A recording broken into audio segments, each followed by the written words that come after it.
Así, asesorado por su propio staff y por la pericia de un grupo de jóvenes y brillantes economistas, egresados de la Universidad Católica de Chile, con postgrado en la Universidad de Chicago, y del propio Milton Friedman, el presidente Pinochet asumió este desafío, firmemente convencido de que era el único modo posible de levantar al país en corto tiempo.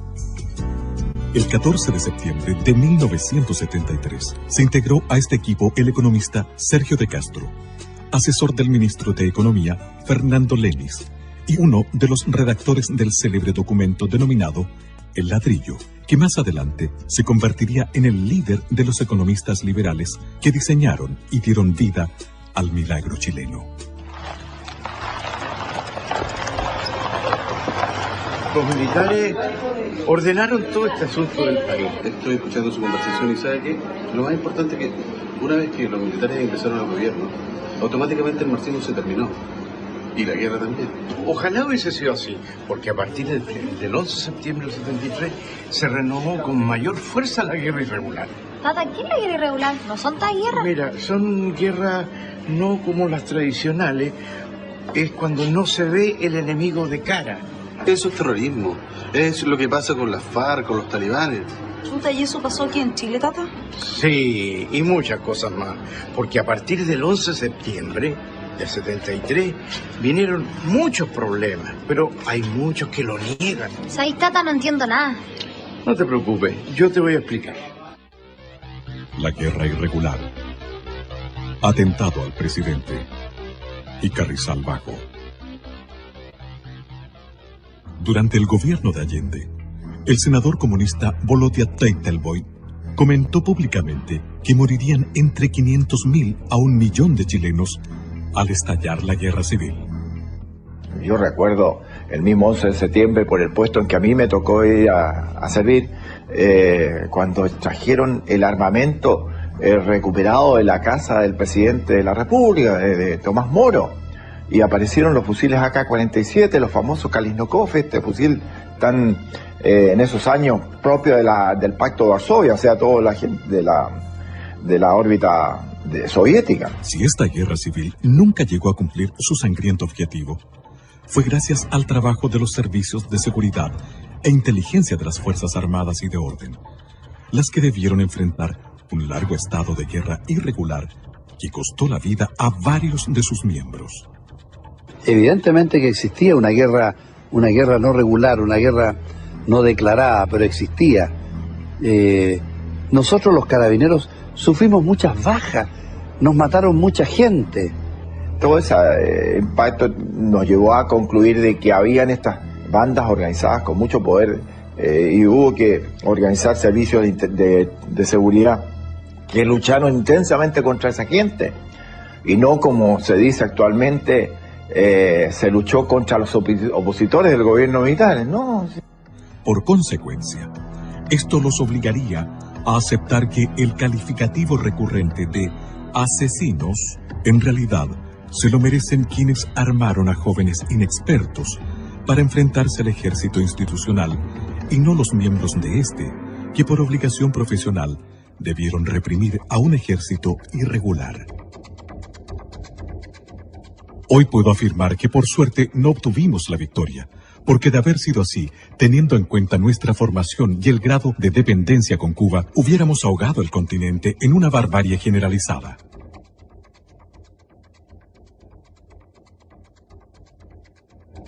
Una de nuestras consignas era hacer de la cordillera de los Andes la sierra maestra de América Latina, donde primero hubiéramos fusilado a los militares, después a los opositores y luego a los compañeros que se opusieran a nuestro autoritarismo.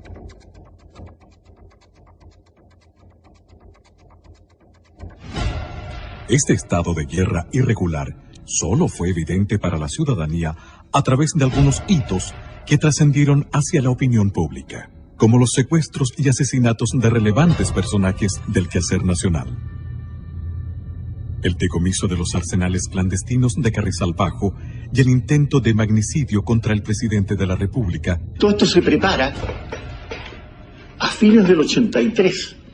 Ahí comienza a armarse, junto con la creación formal del Manuel Rodríguez, del movimiento Manuel Rodríguez, Esta era una cooperación revolucionaria de Fidel Castro al Partido Comunista. O sea, que el Partido Comunista en el año 86 era sí o sí. El régimen militar tenía que terminar, a como diera lugar.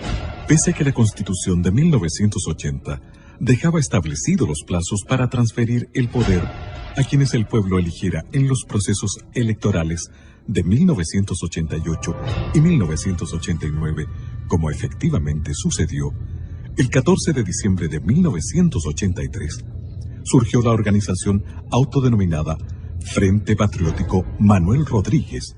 ¿Estas armas de dónde venían? Estas armas eran armamento del ejército de Estados Unidos abandonado en Vietnam. Y eso pudo determinarlo un peritaje del FBI. Estas armas fueron llevadas a Cuba, fueron entregadas a Cuba. Y Cuba lo reconoce en más de alguna publicación que se han hecho. En barcos pesqueros de alta mar, los trajeron a las costas chilenas. Sabemos aproximadamente por la cabida que tenían las dos goletas, que ingresaron alrededor de 70 a 80 toneladas y se lograron pesquisar entre 55 a 60 toneladas. El resto o está en la zona o está repartido. Por lo que se ha escuchado, dice que esas armas están en algún lugar y bien guardadas y bien mantenidas.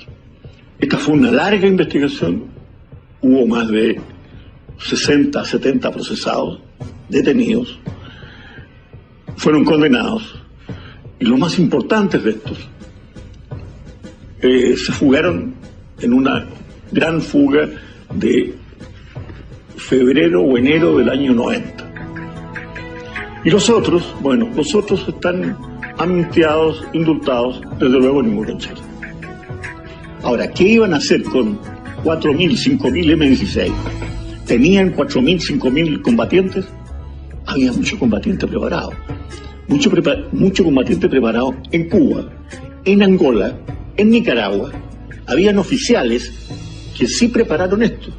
El propio atentado al general Pinochet no le quepa la menor duda que fue preparado por oficiales de Estado Mayor cubanos. El cohete Low para un tanque. El cohete Low genera de 2.000 a 3.000 grados Celsius. Era para que no hubiese salido nadie vivo. ¿Por qué? Porque la carretera era de 2 pistas, una ida y una de vuelta.